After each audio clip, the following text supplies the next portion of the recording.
प्रिय छात्र छात्राओं, नमस्कार। आज आज तक हमने जो भी पढ़ाया, लगभग 6 पाठ पढ़ा दिए बच्चों आपको। और मैं आशा करता हूं कि सभी ने उनका होमवर्क भी कर लिया होगा।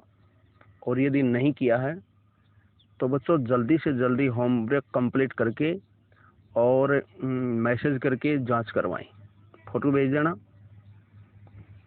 6 पाठ कंप्लीट हो चुके और आपकी लगन और मेहनत को ध्यान में रखते हुए मैं अब जो 7 का पाठ है हमारा, जो कंटिन्यू, वो मैं शुरू कर रहा हूँ।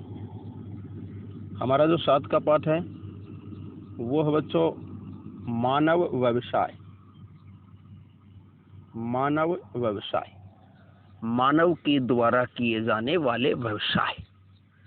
व्यवसाय से बच्चों आप अर्थ समझते हो, व्यवसाय का क्या अर्थ है? व्यवसाय मानव के द्वारा जो आर्थिक लाभ के लिए जो भी कार्य किया जाता है, या कहें कि धन प्राप्ति के लिए किया गया जो भी क्रिया है, जो भी कार्य है, वो व्यवसाय कहलाता है। तो मानव जो धन प्राप्ति के लिए, अपनी आजीविका के लिए, अपने पालन पोषण के लिए जो अनेक प्रकार के व्यवसाय करता है, उन्हीं के बारे में हम पढ़ेंगे। धन प्राप्ति के लिए जो मानव अनेक प्रकार के व्यवसाय करता है, या कहें कि अपनी आजीविका चलाने के लिए मानव अनेक प्रकार की जो गतिविधियां करता है, जिससे उसे धन की प्राप्ति होती है, उसकी आजीविका उस पर निर्भर होती है, उसे हम व्यवसाय कहते हैं। और उनके हम प्रमुख प्रकार पढ़ेंगे, जैसे प्राथमिक, द्वितीयक, तृतीयक, चतुर्थक और पंचम। एक एक करके हम पढ़ेंगे।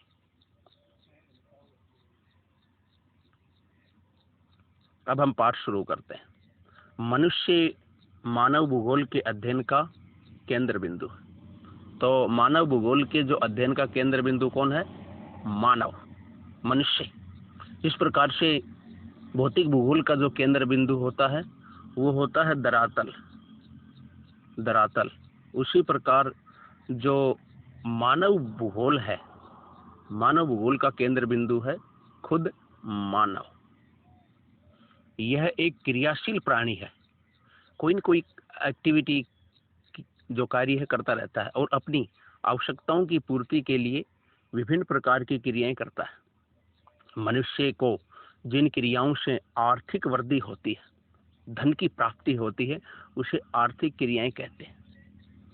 मनुष्य की आर्थिक क्रियाओं पर भौतिक सांस्कृतिक वातावरण का प्रभाव पड़ता है। उसकी संस्कृति और उसका जो भौतिक वातावरण है वो मानव की क्रियाकलापों द्वारा निर्मित होता है। विश्व के विभिन्न प्रदेशों में भौतिक और प्राकृतिक वातावरण की परिस्थितियां भिन्न होने के कारण मनुष्य की आर्थिक क्रिया भी भिन्न भिन्न होती। बच्चों, पूरे विश्व में जो भौतिक वातावरण अलग अलग होता है, संस्कृति अलग अलग होती है, उसी प्रकार से उसके जो व्यवसाय हैं वो भी अलग अलग होते हैं, भिन्न भिन्न होते हैं। उदाहरण स्वरूप देखते हैं हम। मनुष्य वनों में एकत्रीकरण, आखेट यानी शिकार, लकड़ी काटना आदि कार्य करता है। घास के मैदानों में वह पशुचारण करता है। उपजाऊ मैदानी भागों में वह कृषि कार्य करता है। जल में मछली पकड़ने का काम करता है और खानों से खनिज निकालता है। तो जैसा भौतिक वातावरण वैसा ही मानव का व्यवसाय। जैसा भौतिक वातावरण वैसा ही व्यवसाय। इसके अलावा वह अनुकूल परिस्थितियों में वस्तु विनिर्माण उद्योग, वस्तुओं को बनाने के जो कारखाने हैं, वो परिवहन और व्यापार जैसी आर्थिक क्रियाओं में व्यस्त है। जीवन यापन के लिए की जाने वाली आर्थिक क्रियाओं को ही हम व्यवसाय कहते हैं। तो ऐसे कार्य जिससे मानव का जीवन यापन, या कहें कि उसकी आजीविका चलती है, निर्भर होती है, ऐसे कार्य जो मानव करता है वो व्यवसाय कहलाते हैं। अब हम पढ़ेंगे बच्चों मानव व्यवसायों का विकास और उनकी बदलती प्रकृति। समय के साथ मानव के किस प्रकार व्यवसाय परिवर्तित हो जाते हैं, और इसका उदाहरण हम अपने भारत में देख सकते हैं। बच्चों, हमारे भारत में जो अधिकांश लोगों का व्यवसाय है वो कृषि है। है कि नहीं है? लेकिन मानव के विकास और उसकी बौद्धिक प्रगति के कारण लगातार मानव के व्यवसाय हैं वो कृषि के अलावा द्वितीयक और तृतीयक गतिविधियों में, चतुर्थक आदि में शामिल होते जा रहे हैं।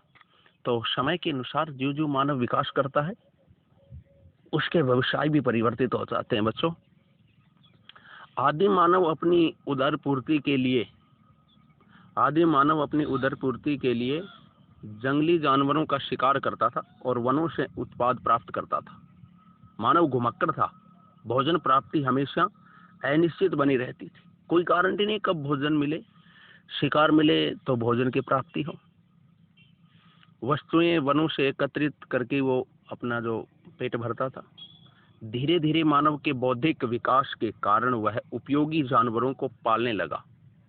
मानव समूह बनाकर पशुपालन करने लगा। पशु पालन के कारण उसे चारे की आवश्यकता हुई और चारे की पूर्ति के लिए वह ऋतु प्रवास करने लगा।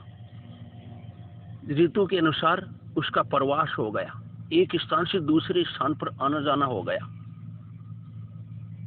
घास के मैदानों में वह जो ही घास के मैदान, जैसे मान लो ग्रीष्म ऋतु होती है तो घास के मैदानों में पशुओं को चराने के लिए, इस प्रकार वह ऋतु के अनुसार प्रवास करने लगा है। मानव की मूलभूत आवश्यकताओं की पूर्ति पशु उत्पादों से होने लगी।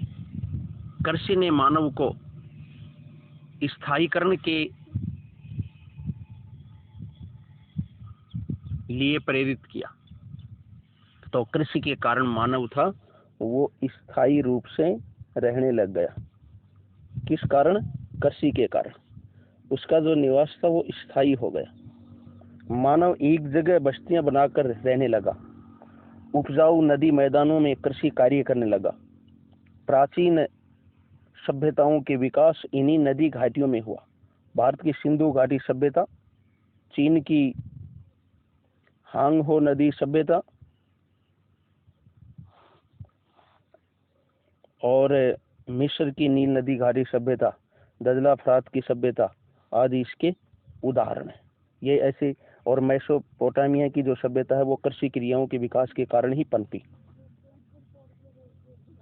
पुनर्जागरण काल में खोज, अन्वेषण और तकनीकी विकास के साथ ही आर्थिक गतिविधियां भी गति पकड़ने लगी। 18वीं सदी में जीवाश्म ईंधन की खोज के बाद विश्व में खनन और उद्योग जैसी आर्थिक क्रियाओं में विस्तार हुआ। व्यापार और वाणिज्य का विकास तेज हुआ। नगरीकरण बढ़ा, नगरों का आकार बढ़ा और सेवा क्षेत्र में वृद्धि हुई। इस आकार को देखते हुए मानव के व्यवसायों के विकास का हम एक क्रम पाया जाता था। इस विकास क्रम को हम काल के अनुसार निम्न प्रकार में बांट सकते हैं। तो बच्चों, एक एक जैसे मान लो मानव के जो समय के अनुसार व्यवसायों में कैसे परिवर्तन हुआ, उनको एक एक काल के अनुसार पढ़ेंगे। सबसे पहले प्रागैतिहासिक काल, प्राचीन काल से भी पहले का। तो ये जो अलग अलग प्रागैतिहासिक काल, फिर प्राचीन काल, फिर आधुनिक काल, मध्यकाल, इन सब के बारे में हम अगली जो कल की क्लास है उसमें पढ़ेंगे। धन्यवाद। जय हिंद, जय भारत।